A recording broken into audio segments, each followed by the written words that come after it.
Hey everyone. Hey everyone, Welcome to class.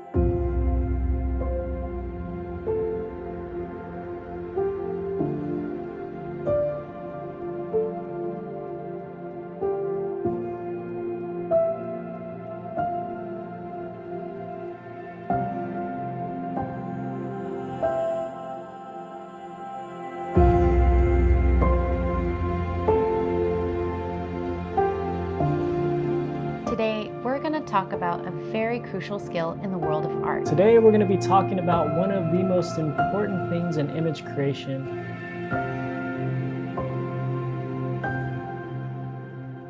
Now, one thing that I love about this lesson is that you'll be able to greatly improve your images through more dynamic compositions, regardless of your drawing ability.